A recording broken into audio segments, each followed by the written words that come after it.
Hi, this is Jim Cranston from 7 Every Minute and 7everyminute.com, the podcast and website by, for, and about baby boomers. Thanks for joining me tonight in where we're going to talk about recognizing a pending setback and avoiding it even before it happens. So let's get started. So if you like what you hear, I'd really appreciate it if you hit the like button. And if not, please drop me in a line as to what you'd like me to cover. We've talked before about recovering from a setback, but tonight is more proactive because we'll talk about recognizing the path to a setback and then changing course before it even happens. So let's get started on that. But first, let's define what we mean by a setback.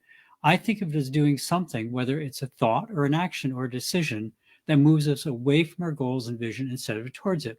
Remember, our whole focus here is living a life that we're pleased with by always working towards our goal. And part of the way we do that is by doing a vision and a vision board and really envisioning what we want our life to be like.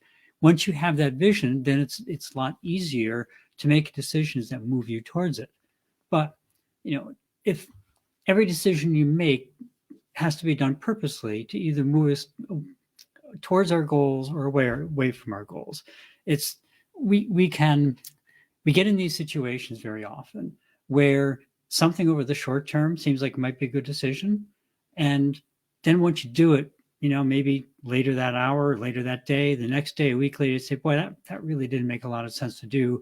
I bought a new boat to go fishing with, but I was really trying to save money to take a fishing vacation or whatever, right? So it doesn't have to be done purposely. A decision doesn't have to be done purposely to move us away from our goals. But one way or another, somehow it turned out to be inconsistent with how we envisioned our life to go. So it could be as simple as not doing something we know that we should, like eating well or exercising, or it could be purposeful, such as deciding to act in a way we don't like about ourselves. Maybe, using foul language in public or something like that, or just going out and not eating correctly purposely. But no matter what we did, we later, maybe even before, recognize it as something we really shouldn't have done. Now imagine for a moment if instead of impulsively doing something that we later regret, we instead look not only at the pending action, but at the results of what we're considering we're doing. So think of, what I'm suggesting to do, and by looking at not only our actions, but the results of our actions, suddenly we have this kind of like magic crystal ball into the future, specifically into our own future. So, that's kind of cool, right? That means we can, if we so decide to, put on the brakes and do or change what we're going to do a bit differently than we had planned on doing. There's a lot of things I want to talk about tonight. I'm tripping over my words because I want to talk about 1,000 things. So we can make kind of a rational decision in the present to avoid doing an irrational result by not thinking carefully about our goals. It also means that if we decide to do something anyway, we can then go back and look at the decisions that we made that ultimately left us kind of disappointed.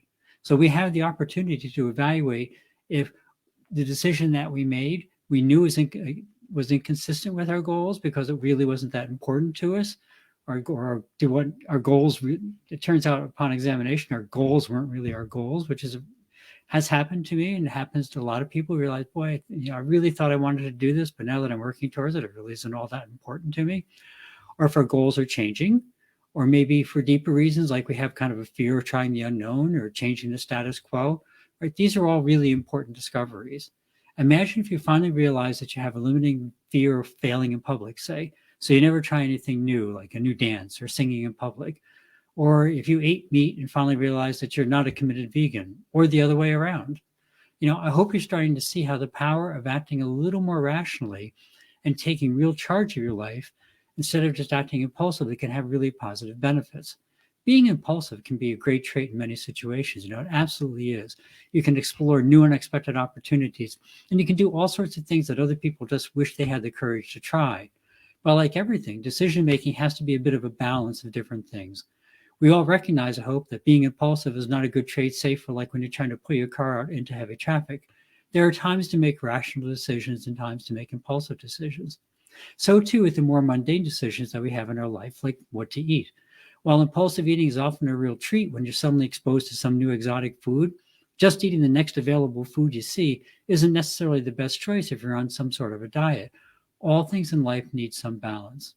So too with our everyday life decisions, and more especially with our really significant life decisions. And by thinking ahead a little bit, we can not only see where we might be moving away from our goals, but we can often see new opportunities aligned with our goals that weren't visible to us when we first looked. Plus, by looking ahead, we give our minds some time to really form a plan to make us happier for the longer term and not just for the next instant. These past few days for me have been kind of a mixture of impulsive and careful. It's been kind of fun because last Friday, I got an unexpected invitation to a wedding when I'd planned to work most of the weekend. So easy decision, right? Go to the wedding. Well, actually, I did ponder on it for a few moments before answering because I was weighing out the joy from being with friends against the loss of progress on my business.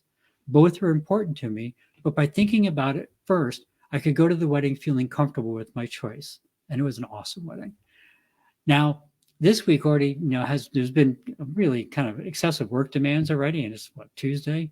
Well, I use the same process. My initial reaction might be to say, no, I'm taking the evening off. I'm not going to work to 9 o'clock. But thinking about it made me realize someone else needed my support.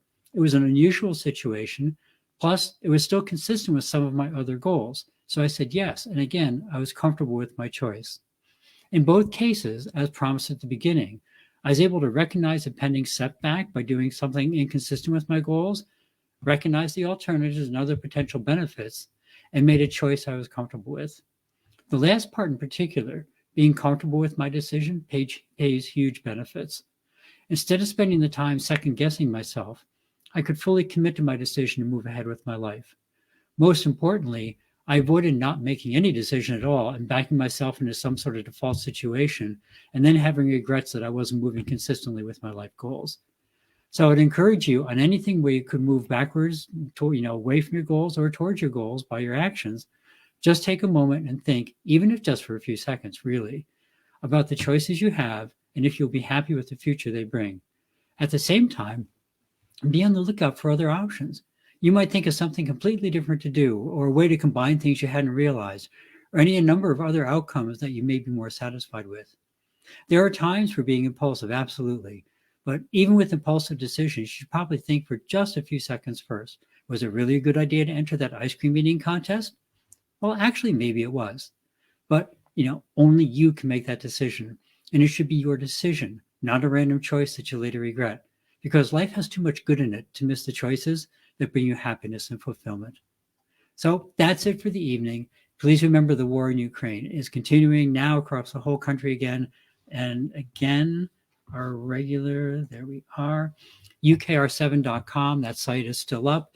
It's full of links to send donations to a lot of different groups operating in the Ukraine.